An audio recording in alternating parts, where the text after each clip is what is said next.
Hey there, everybody. It is April 8th. It is the, where am I? It's the HomeLab hour. Two Guys Tech HomeLab hour. Sorry, it's just been a heck of a day. I'm going to take this earbud out because it's killing me. Here's a good example of how much of a day it's been. It's 5:30 p.m. on the West Coast, and I'm drinking a Monster, which I'm pretty sure you're not supposed to drink caffeine that late. But bottoms up, friends. Cheers. It's not a beer, but it'll do. Anyway, it is. This is the 11th episode of the HomeLab Hour. Chat is filling up once again, you guys. I'm sitting here preparing, getting all ready, and I see the chat is already filling up. And I'm like, did I do it again? Did I? Like, there's always this moment where I'm just like, oh man, I need to check and see if I had accidentally hit live. Like, what's going on? So. Well, Leavix made a comment here that he drinks Monsters all night. Yeah, but Leavix, you work all night, so that's hold on, Terry. I pronounced MikroTik correctly every single time in that video. We're gonna talk about that in a second. Look at this chat. Jason's drinking Canadian-made beer. Love it. It's a fine drink all night. Love it. Okay, guys. We'll get the housekeeping out of the way like always. The whole point of this is to hang out and talk about HomeLab. So if you have HomeLab questions, if you have things you want to talk about, I'm gonna take my glasses off as well because why not? It's just one of those days. And I'm a troll, Terry says. Okay, all right. I mean, we're all allowed a little troll. That's all right. So if you got questions about HomeLab, you got questions of computer stuff, nerd stuff, this is the time, this is the place. Ask them. We'll throw them up on the screen. I get a few plugs of the Discord. The Discord is available to everybody. I highly recommend you join our Discord. It's totally free, no paywall stuff, and it's just a place where people like you and people like me and all these other great home labbers and tech nerds hang out. So consider joining if you want to. It's a good place to also, after the show, this is another plug, after the show, we get together. Jason, hello. We get together and we just kind of hang out after the show for a little bit. And it's a little chaotic, little everybody talking over themselves, but it's totally cool. It's all about the community part of it. So this week, I also don't have Brandon with me. Brandon wasn't here last week. Brandon's traveling, so we hope to get him back soon. And Terry did show his T320. You guys, I you know what? If I have to, I will show a picture of my. Actually, I don't want to show a picture of my server rack because there's a big hole where I took out the 2U now, and I got to find something to put in there recently. So, and thank you, Ray. I'm happy that this is. I also say if this is the best hour of your week, well, I'm glad you're spending it with us. We should get you some other hobbies. I like to start the show with something personal, like some sort of just what's going on in life of Rich, just because it's kind of a time to hang out. And I have a story to tell you, and this is really something that I would like to get your input on. When I say your, I mean you guys in the chat. Oh, make sure that this background audio is not too loud because it seems pretty loud to me. Maybe that's a little better. So I apologize if that background music was too loud. So, and there's actually a question in this little story. I have a question embedded that maybe someone in the chat can answer, maybe not. We'll see. So, this whole thing starts. It's predicated by the nightmare of tariffs. I'm not going to talk about tariffs. I'm not going to have a political thing. That's not my deal here. But I will say that the tariffs. And the increase got me thinking, well, you know what, that TV downstairs in the living room, that Samsung 65-inch that we had for like 8 or 9 years, is the Wi-Fi card. The Wi-Fi radio is going on it. So half the time I'm getting yelled at from the family because they can't get Plex to run.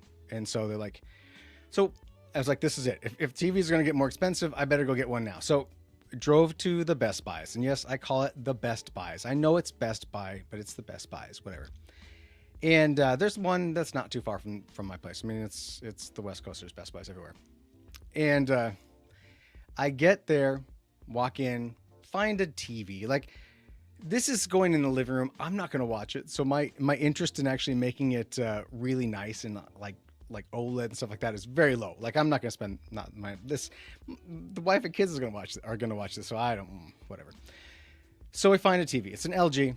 and it's fine. It's a 65-inch. It's nice and thin. It's it's what are they, QNED, and these the acronyms I come up with. But and I buy it, and getting ready to head out the store, and the lady that helped me there says, "Oh, what kind of vehicle are you driving?" And I'm like, "Oh, it's it's this." And she's like, "Okay, great, yeah, and you can lay this down because it's an LCD." And I'm thinking to myself, like, of course I'm going to lay it down. The box is massive. Why wouldn't I do that? And she proceeds to help us get the giant TV box out to the front of the store, where I pull up in my vehicle, and I proceed to then open the back, and there's nothing in the car. Nothing in the car. No, Terry, not strapping it to the roof. So she runs in and grabs another person, another helper, store helper person to help store, whatever. And he comes out and he takes one look at my car, and he goes, "Are you gonna lay that down in the back of the vehicle?" And I said, "Yeah." He says, "If you do that, we're not going to take it back if it's damaged in transit, and I can't help you load it into your vehicle." And I looked at him. See how I'm doing? I'm like changing. I looked at him. I said, "You won't help me load into my vehicle, and you won't take it back if it gets damaged in transit. If I set it if I set it vertically, would you take it back if it got damaged in transit?" No, we wouldn't. And I'm like, "So why does it matter?" And right. Well, Antiduck's like, "That's not true." So I'm looking at this dude, and I like getting annoyed because all I want is someone who can help me jam it into the back of my vehicle and drive off. I don't care. Like, I'm not setting anything on it. I'm not doing anything like that. So I said, "Okay, well, fine." And then I made my wife come over and help just slam this thing in the back of the vehicle and drive off. And I guess the question I've got for you guys, with anybody who's ever worked at a Best Buy, is there some sort of goofy policy, something about like laying a television flat? It's in the packaging it came in. I didn't take it out and lay it flat without any protection on it. It's not an OLED, and I guess I do understand that there's some sort of sensitivity BS with OLEDs, but I don't have a Mini Cooper. Anyway, so I was kind of rude, and I asked my wife afterwards. I'm like, was I kind of a dick to that guy? And she's like, "Yeah, you were kind of a dick." So if Best Buy guy with the young guy was watching, I am sorry, but I don't think that's legit. Like, I've returned things to Walmart in way worse shape, and this wasn't a Walmart. Don't get me wrong, but anyway, I don't know. That was it. It's just like, man, you just like, is it any way they can to try to find a way to get out of like, customer satisfaction? Good thing I didn't sign up for that Best Buy card, huh? Bazing. Anyway, I didn't, by the way. I wouldn't sign up for that junk. I'm still a little butthurt that Best Buy took away the Best Buy points. Yeah. And what Jason's Lab say here? Yeah, like for sure. Like I should have, but the thing is, I have been a Costco member in the past, but to be honest with you, I'm not going to like spend $50 and then go buy a TV, because it's at the end, it's like the same price. Like I think that's how they get you. But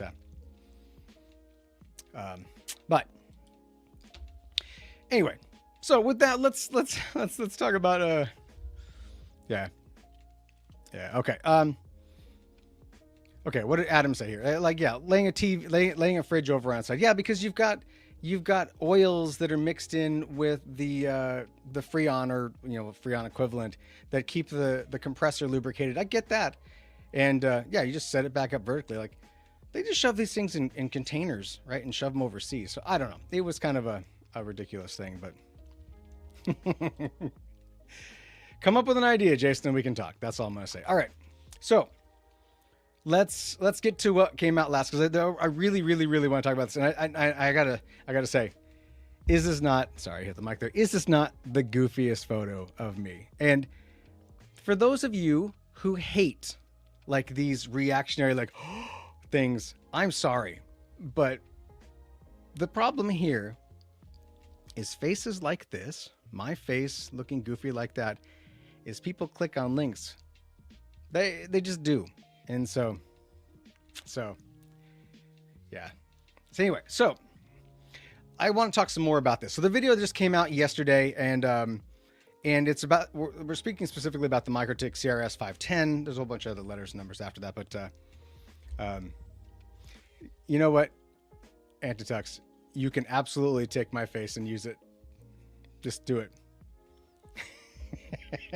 just Antitux has got he's a Twitch streamer, so I would be happy for that to pop up. Are you, Adam? Are you saying that my beard's not nice in that photo? It's I don't like beard oil. Beard oil is one of those things that I don't use because I touch my face a lot, and then I touch everything else. I don't want that. Anyway, let's talk about this. So here we go. So the CRS510 got that video out the door, and you know, there's me talking and all that. The thing I will say after putting this in is I like when we get a piece of hardware in and we're starting to evaluate it, right? You know, the first thing I'm doing is like, I'm looking at all the specs and stuff. And then when you get it like up and installed and working, and then the thing about 10 or 100 gig is that my network right now for my Proxmox server and which is my Proxinator, and in this case, my TrueNAS scale, which are the kind of two things that are sitting in 100 gig after this video, is that, you know, I was on 25 gig before. And so 25 gig is way faster than typical mere mortals like myself need, right? Like my switch, my downstream switch, my enterprise 24 Unify switch, that's 24 ports. So best case scenario, if they were all talking, that's 24 gigs, right? So that's even 1 gig less than what I have as connection. So Shaw Technologies, welcome. And I can't wait to see this. Antitux, you have to let me know. So I put all this together and connected up, and the typical functioning on a network that goes from 25 to 100 gig, you really don't. I mean, the bits are only going to go as fast as the bits fly, right? Yeah. But the thing is, I noticed something that I wanted to tell you guys about because it was actually tangible. So backstory. So when I moved from VMware to Proxmox, I moved from old Intel Xeon, what were they? 2580 V4s, right? And those were like 2.1 gigahertz, right? But that was what was running in my hypervisor. And when you would start up something in Plex, you would see the spinny spin, like you press play and that's like boop, and then it would start playing. And I was like, okay, this is the cost of doing business when you're on older enterprise gear, and that's cool. And that was what I lived with and expected. And then when I moved to the Proxinator and moved to the modern, like a more modern CPU, and was on the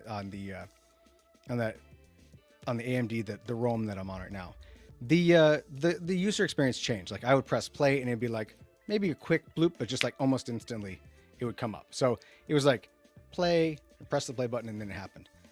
And I thought that was that I had reached peak society at that point, right? Just yeah, exactly, Adam. Just got to get those hard drives spin out, because in my setup right now, like my Plex Media, that's not in my hypervisor. No, that's on an NFS share, because that also makes more sense. Slow Rust, right? Running on Rust versus running in you know, like the SSDs that are inside of my hypervisor. Doesn't make sense. So I thought that was living the high life there, just that, you know, as fast as I was. I didn't think it could get any better. And then I noticed when I deployed this and got it set up, like over the next couple of days, just regular consumption of like Plex stuff, things got weird. Like I can press play, and this is all local. This is not like being on my cell phone and being run around or being outside of my home. But like when I press play, it's instantaneous. Like there is no circle, there's nothing. Like, whatever I'm watching, doesn't matter what it is, starts immediately. And that's, for me, that's mind-blowing. So there was an actual tangible difference moving from 25 gig to 100 gig in that regard. So pretty amazing. But this guy, this switch, where's that right here? This is the website for it. I'm kind of in love with this hardware. And the more I'm not going to say that I wasn't kind of a Unify snob to begin with, because that is a thing, right? Yeah. But getting this gear in and seeing how affordable it is, and realizing that mere mortals can have, you can go on eBay right now. You can buy yourself a Connect X4, Connect X5 card for less than $100, and it's a single port, but that's all you really need. And then buy this thing for 800 and some odd bucks, and then boom, you've got yourself 100 gig connected. If you have another server, you have your virtual server, and then your storage infrastructure, whether you're a 3-tier or you are, however you're set up, right? You have a storage server, a SAN, a NAS, whatever. And then you can get that speed. It's just unbelievable. And I really think that, and we talked about this last show, so this isn't going to sound like an old news to you guys who were here last week, but I feel like MikroTik, where is he in the chat? I want Terry in the chat to acknowledge that I'm saying it right. Is it because I say MikroTik because I believe it's MikroTik? There he is. He lulled me. That's good enough for me. I think that with the cost of their hardware and the things that, like, if we look at just the other hardware offerings that they've got going on here, right? Look at the stuff that they've going on and their prices on this stuff. Like, they could be a real contender if they just spent some time and worked on a centralized controller. I really hope that that's the future of MikroTik, is to come up with a web-based controller system that's unified. And the reason why I say that is because while the router box software, can you try one of their routers? I should. I mean, I let them, whenever a vendor sends me something to review, I let them know that I've released a video. Like, we don't share any information about what, we just make our video and I push it out, and then I send them a letter saying, hey, if you want to check it out, here it is. Anyway, I want to show you guys and talk about their management interface, because some of the comments, things we get on the YouTube video, there's people who really like their management software called Routerbox. It's called Winbox. Sorry, I just saw the word router from. Yeah, what did Terry say? Yeah, 100%. Like, if they had a central controller, it doesn't have to be as sexy and as pretty as what Unify has been building for years, or Meraki has. Meraki's a bad word, but Meraki has a nice GUI dashboard, right? A web-based dashboard, cloud-based, but and there's other companies out there who are making cloud-based dashboards. If we could just get that for MikroTik, man, they would be given Unify or Ubiquity and Meraki and others a run for their money for sure. But looking through, like, you guys think I should take a look at this Rose data server? I know that Raid Al took a look at it. He did a great video on it. So I'm debating whether I want to look at this or not. But anyway, let me know if you think so in the comments. But let's look at Winbox, because I've got it up. Actually, before we do that, let's talk about the three different ways that you can manage the MikroTik devices. First off is SSH connection, or Telnet. Hopefully you've turned that off. It's 2025, don't have Telnet. I know, and I said the dirty word, I said Meraki. That's right. Shame. Cling. Shame. Anyway. So with MikroTik stuff, you can connect via to the console of the machine via SSH and use their syntax to do the things you need to do. And then you can get to the web interface of these after you provided or configured their base configuration to get an IP address on the unit, right? And this is what the web interface of this device looks like. So let's enhance. There you go. So I'll log into this so we can kind of see. The thing is, the web interface on this looks identical to, no, I don't want to say my password. Never. Identical to for the most part, the interface of Winbox. But you've got all your configurations on the left. You've got your whatever the contents of what you're looking at on the right. There's search. There's the quick set is like basic setups, like give it an address. I give it mine's got I think I did this via DHCP reservation, but you can give it a static address. You can do whatever you want on it.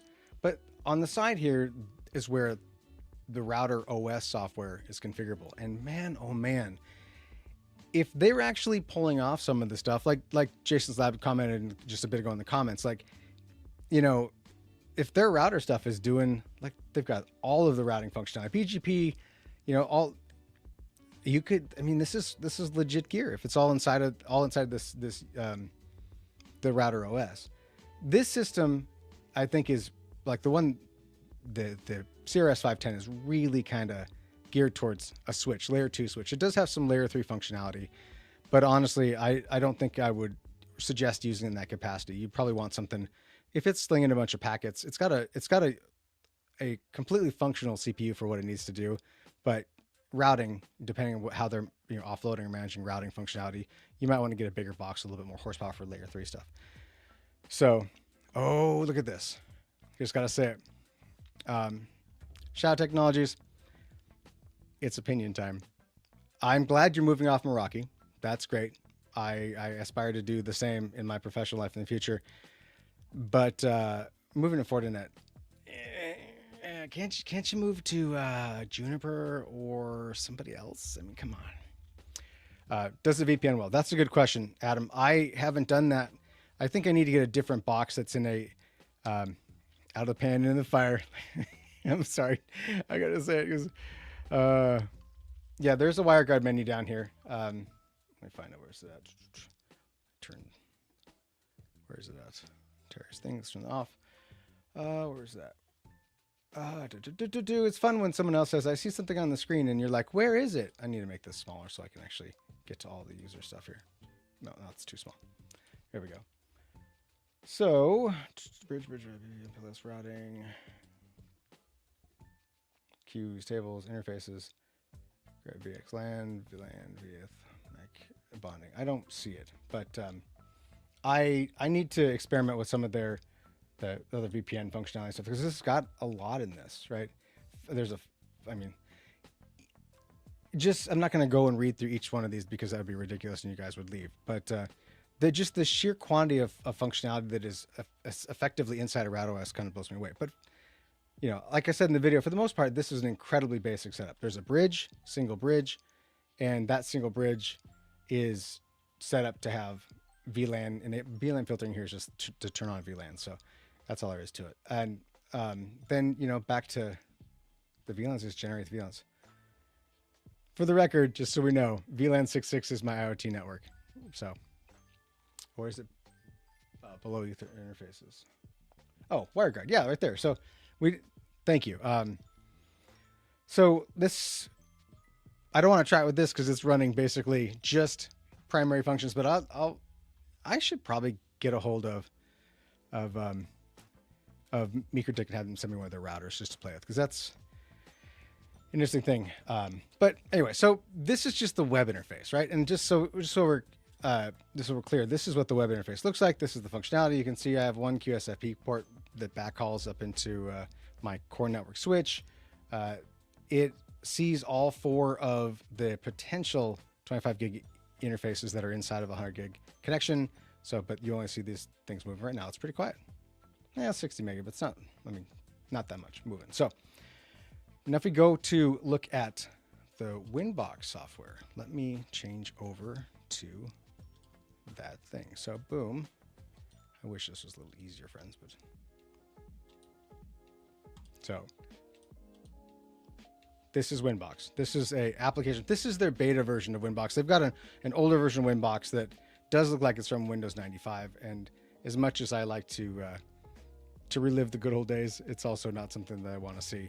But so the nice thing about the Winbox software is that it listens for, it basically detects it via some means. My guess is it's probably ARP information that it grabs from just like ARP broadcasts and whatnot. But you know, we can get into this guy, and what you're going to see. No, it doesn't. Yeah, anti-text. It doesn't look like that anymore. They've made it much. I mean, it's the same, but it's not the same. Like, as you can see here. Gosh, that's still very tiny for you guys. Let me enhance. Cool. Yeah, there it is. So, for all intents and purposes, it is the same thing that you see on the web interface, which is nice. When was the last time you saw a web interface for a system that is the same as the full featured software for managing it. So you can see the same stuff we were looking at before here. So and the thing with the Winbox stuff is that these are actually windows. Maybe Win stands for Windows. Windows box. That's not great. It's not great marketing. It's not great marketing. I think it should be. Anyway, so same stuff, right? See the same thing. We just talked about the WireGuard stuff, and I'll click new here. Enable traffic status. So, there's got to be an import-export function to get that information in there. So possibly we might be able to just endpoint that in, which would be really cool, right? You could Winbox right into the device. But again, I don't know if this. I wouldn't necessarily recommend that, not knowing what the amount of overhead that would cause for this device. But oh, and you can get to the terminal. There it is. Oh, and the terminal does a little thing here. ASCII art is back. Kinda. It didn't do it. Let me do it again. I want to see the ASCII art. There it is. ASCII art is back, baby. And I will say that their command line syntax is nothing like anything I've ever experienced. It's different. So I'm not even going to begin to pretend to know. So but it does have an autocomplete, which is nice. So you can autocomplete ask prompt. I don't know what the prompts would be. Cool. And it's crashed. No, I'm kidding. So the one thing that I can't seem to get to work on this, does it offer, let's see, Adam, does it offer an easy to export or import configs? Good question. So in terms of this, there is, where's it at? I did look at find it. Should have kept it up because I was looking at earlier. System reset config. Where's the? I'm gonna have to look and find it again. But I do believe that there's a way to export your config and then re-import it onto the thing.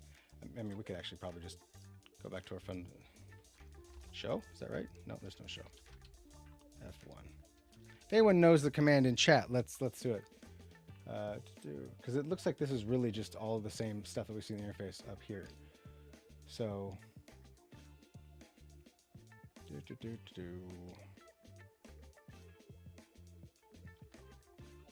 So, oh, there's an export right there. Export what? Verbose.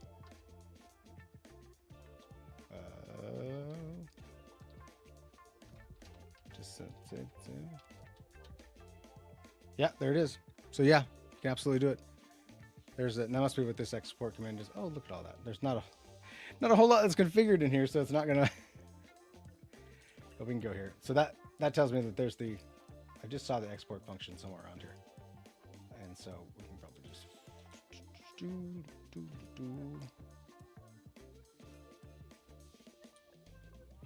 Okay, anyway, but you can. Yeah, what did you say, Adam? Saving off the configs to a central repo and being able to modify it, test outside. Yeah, I agree. Like, I'm guessing that they, for the most part, have all the same sort of features and functionality. The guys got their stuff together. I know that MikroTik's been around. MikroTik, that's how you say it, has been around for quite some time now. So, yeah, export. So, that sort of stuff, being able to manage and export import is. Oh, look! So we got it. All right, Eric. Eric Porter says MikroTik is trash. MikroTik OS is trash. What about it? Let us know in the comments. What's the problem with it? Because for the most part, it seems like it seems to be fine. Someone over needs to do it. Yeah, actually, Eric, you're just basically the same thing we were just previously talking about. Yeah, I don't. This is not trash. I calling it trash is unfair. This is a lot better than it was back when, like, years ago, when I looked at their old version of Winbox, which felt like I was taking a step. That was like, man, that was probably that was early Windows XP, Windows 10. It still looked like Windows 95 back then. So I agree. They really do need to, and I wouldn't be surprised if they're working on something like that, because that's the only thing that this hardware is missing, is a really nice, friendly GUI, this nice user-friendly experience. So yeah. Anyway, there's I'm kind of inclined to keep it going with MikroTik and seeing what I can do in terms of like other hardware, because there's an opportunity here for me to see what outside of the, like, Brandon is a big Unify fan, and I mean all my gear is Unify too, as you saw in the video, and I like MikroTik for Unify for the GUI interface, like the being able to see all of your statistics, by the way, which is one thing that this really does, I feel, miss out on. There is a function. I gotta switch over here again. Let's switch over. Stop screen. Sorry guys, it's a magical thing of screen swapping here and there, everywhere. Where is that? Right here. Yeah. So if I go back to, if I log out of this guy and I'm here, there's this apps which sends you over to MikroTik's website to download Winbox. Graphs doesn't work, and it's either because I haven't enabled graphing, but it's I really wish that there was at least something basic there, because you can, oops, let's go back here. You can see real-time statistics, like I was just showing you guys. Like, there is real-time stats in this, right? You can watch the bits fly, but I don't know if there's an additional setting here that has to turn on to get your stats or to store that stuff. So, but yeah, I mean, I can understand the dissatisfaction with Winbox, if only for the fact that it's a single. It's not a living system, right? It's not real time. Like, I have to launch the Winbox application to get to it, and I feel like if you're, I'm gonna say it again, it's a bad word. If you're Meraki, you've got your cloud dashboard. If you're using Unify, you've got your controller. If you're using Juniper, you have Mist, and I know that the other guys have them too. The other guys, like HP wants to. I think HP is trying to buy Juniper just so they can get Mist, because they don't have a GUI, right? Anyway, let's move on. What do you say? Let's get off this. So let's talk next videos, right? Because I like to share what's coming down the pipeline. I like to get your guys' thoughts and opinions. The next thing I'm planning on working on, I'm going back to virtualization, baby. I'm looking at this guy here. So we have I'm not trying to pimp the Discord, but we've got a friend in the Discord who let me know that Platform 9 just released a community edition of their hypervisor, their entire virtualization stack, that you and I and everyone else can download and start using immediately. And so I'm excited to get this going. It always says start free, and like, it's super easy. Just click the button and it's all done. But essentially, it's something you need to provide a base OS, so something like Ubuntu LTS 20. I think they recommend 2204, which feels a little old to me, but since we're on 2404 as the new current LTS, but you get that base there, and then you run a few scripts, and this thing is up and running, and then you can build out, you can build out a cluster and hyper-converged cluster or storage backed, but their whole system is, I thought I had more of these open. Let's go to deploy this community. We're going to deploy it right here. No, we're not. We're just going to talk about it. But if we go back to the overview here. So their whole system is, looks like, this is how I look at it yet, but their target business is targeted at VMware, like taking over a VMware customer base, providing more of an open platform with KVM as the base hypervisor. I think they mentioned earlier too in this that, I'll scroll down here. I have notes, because who doesn't have notes? So their whole stack is built on KVM, OpenStack, Open Virtual Network, and Kubernetes. That's basically, they built the whole framework around those open tools to prevent you from getting vendor lock-in. We'll see. Right? I feel like vendor lock-in is still the way it's done these days, but and I am excited to give this a try. And I'm going to build out a 4-node cluster, get that up and running. I mean, if it's Red Hat, they're I don't know. Like, we'll see. Yeah, and look, I need to look at the chat more. I think the chat comes in late comparatively. Excuse me while I drink my not sponsored Monster here. But I am looking forward to kicking this off. It'll run in virtual machines. Not that you necessarily want to nest VMs to try out and to hypervise it, but as an experiment, it looks great. You can run it. There's, you know, they have a cloud component if you want to like have it cloud managed, and then they've got, you know, the on-premise, the local virtualized component, which is what ultimately I'm going to do. So I have zero experience in Kubernetes, except for in TrueNet Scale, where it was always an abject nightmare. My containers would just go away for no reason, especially after I upgraded. That was not fun. So I'm really interested in something that kind of bakes in the Kubernetes functionality without me having to like spin up my own Kubernetes. Like, tell me if I'm wrong here for being lazy, but like, if someone's going to do the hard work of getting Kubernetes functional up and running, and you can just like utilize it without having to do it, I'm all for it. But I saw this. Terry makes mention of this, like opinionated design and UX. I love this sort of language because it's. Let me zoom. You guys can't see it. It's too teeny. Boop boop boop. There we go. Sorry about that. Like the opinionated design UX. Like, you know, remember, was it last week or 2 weeks ago? We looked at Pelican, which was that competitor to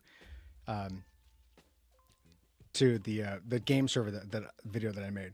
And one of the things that was in the Pelican webpage, which I didn't call out at the time, was just like they had this really like dramatic statement about like, we strive to be the best of everything. I'm just like, pterodactyl, thanks, yeah. And it was just like, you know, I get it. Like you put your heart and soul into it. I get it. It was just kind of a little opinionated. Like, what does this mean?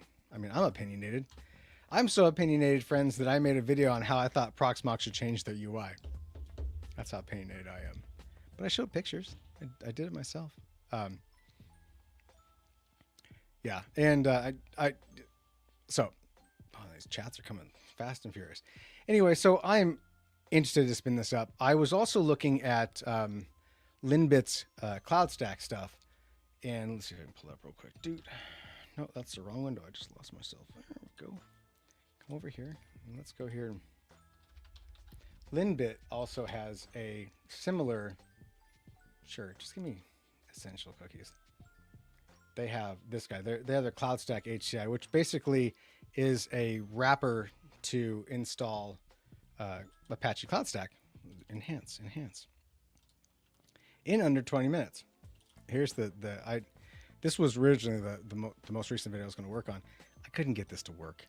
Like, it wouldn't work in virtualization, you know, nested VMs, and it wouldn't work on bare metal hardware. Always different errors. So I kind of abandoned that.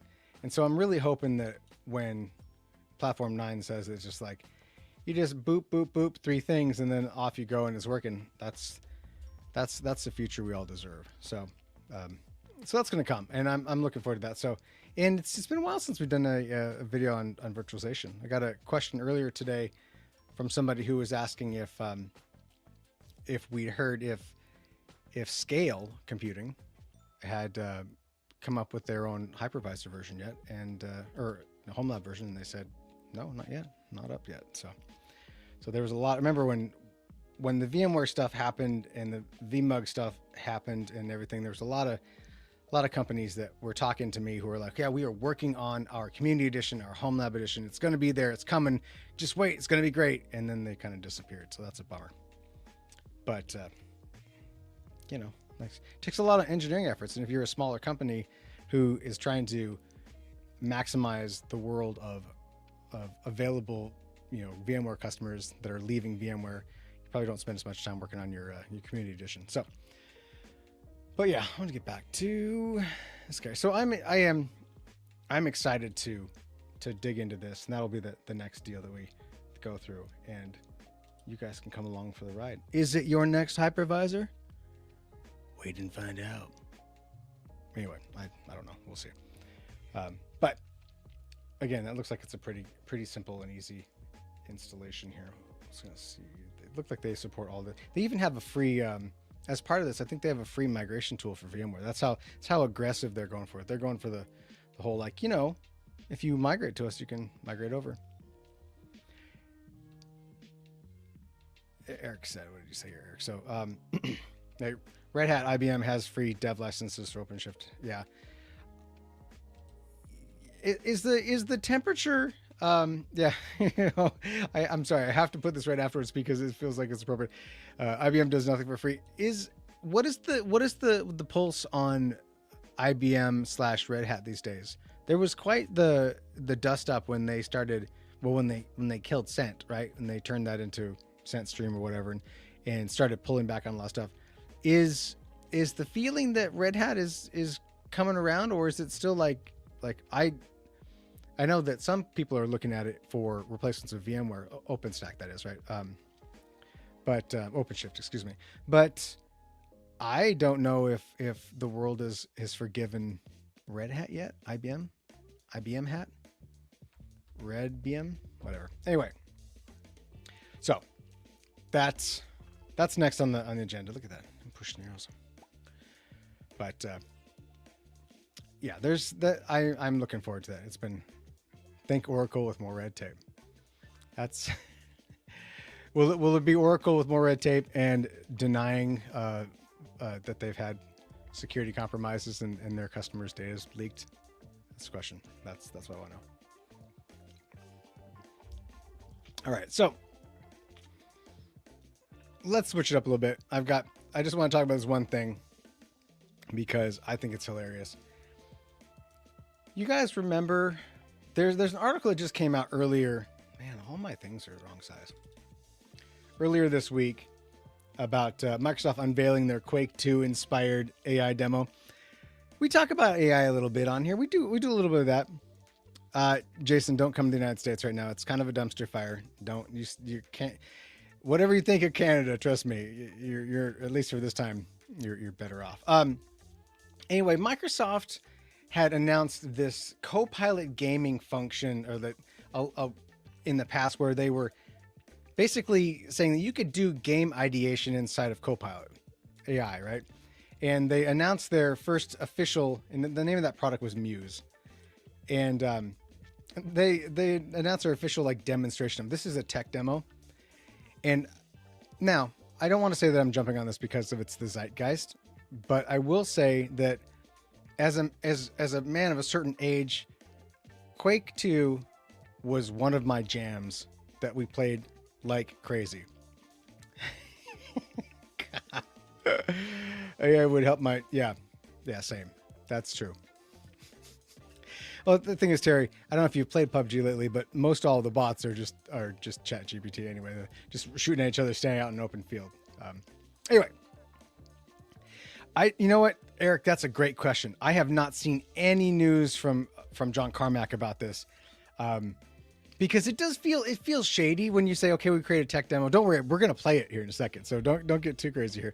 But this does look very. For those of you who played Quake 2 back in the day, I don't know if any of you have Unreal Tournament 2. Absolutely. God, those were good games, man. Those were fun games. UT.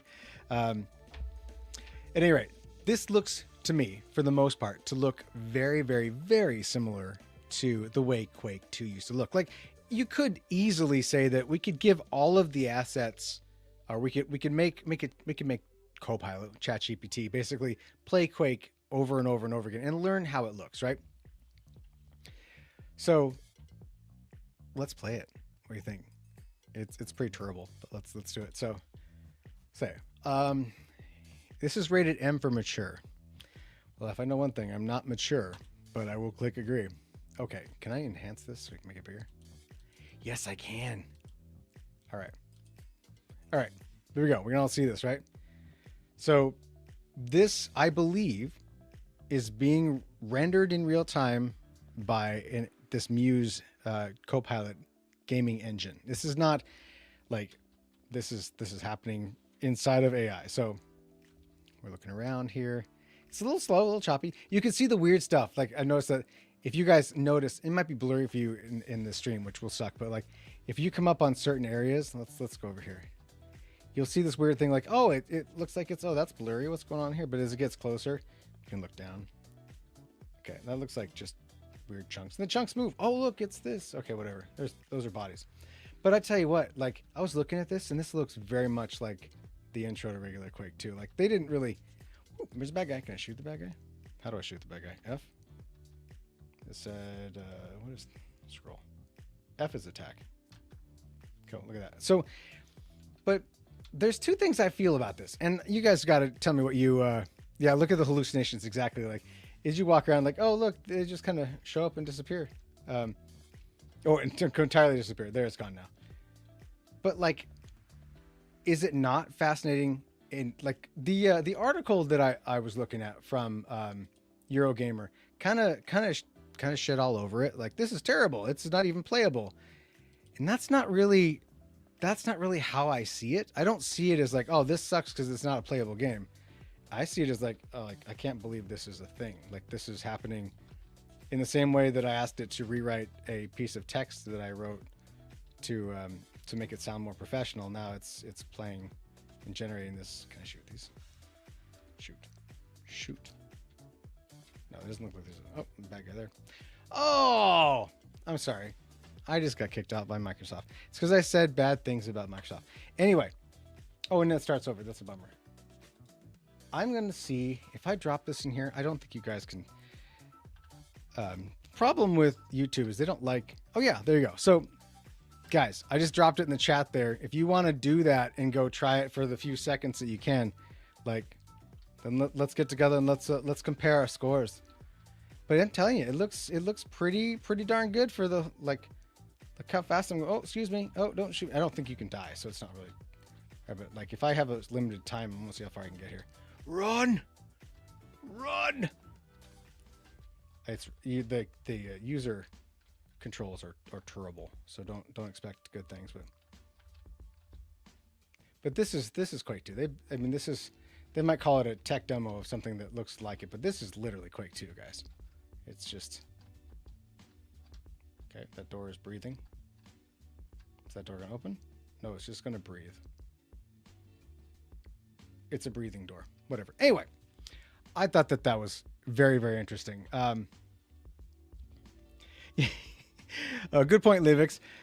You have a very, very solid point here. Instead of using GPUs to render the game efficiently, Livix has got it here. He just hit it. Like, let's use AI to melt them, right? So that is actually, you know what? I think that's a very, very classy way to say that. Way to take and try to reinvent the wheel on something and make it more or less efficient, less energy efficient, and more. Yeah, that's well said, sir. Well said. But while you're at it, go find Quake 2 and actually play the old game, because that was a good time. That was a good time. Yeah, 100%. Leavix for the win, ladies and gentlemen. He knocked that out of the park. And I guess the other thing I don't want to. Oh, I reached it. You put in. I think us playing this game, like, all collectively right now, is probably jumping hundreds of tons of CO2 into the atmosphere. So we're having fun with that. Quake 2 RT is fun. Was on a stream for a while playing it. Yeah, I didn't play any of the ray tracing stuff that came out. So it's I got to get back into that stuff. Lately it's just been a constant stream of PUBG, because PUBG because as Terry mentioned, I don't know, there's just something about PUBG always brings back to it.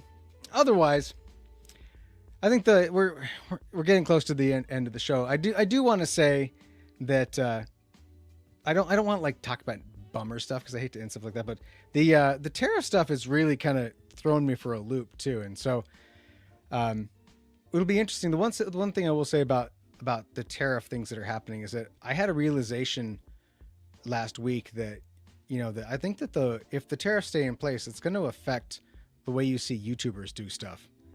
And I think that that's going to be a really interesting thing, because a lot of the tech tubers that you guys watch, they all get product like that. Like, we get product too as a review, and it's having to pay import tariffs on those products as a YouTuber is going to be tough. So I expect to see some changes. So hopefully that stuff gets worked out. That's all I'm going to say.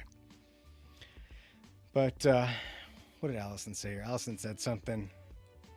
The joys of watching a server full of A5000s try to replicate what a GTX 440 could do without strain. Yeah, I mean, you're right.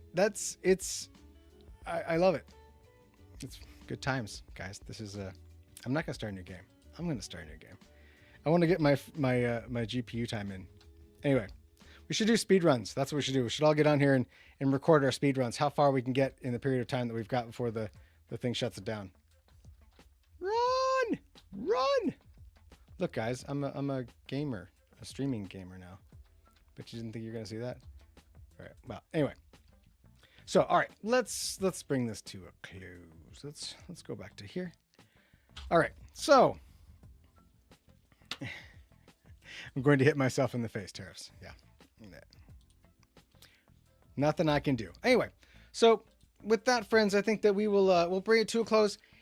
This was the 11th show. I hope you guys enjoyed it. I enjoy hanging out with you. I hope that we see you next week. Brandon always tells me that I need to tell you guys that we have swag. You know, check out the HomeLabGear.shop place and support the channel if you want to. Join our Discord. Like, get in there right now. Thank you, Adam. Get in the Discord and join us. And I mean, I'm going to be in Discord a little bit. As soon as I shut this down, I'm going to walk over back to my seat that's right over there that you can't see. Plug in my laptop and get on there. So thank you, guys. We will see you next week, next Tuesday, same time, same place. Have a good one. Have a good night.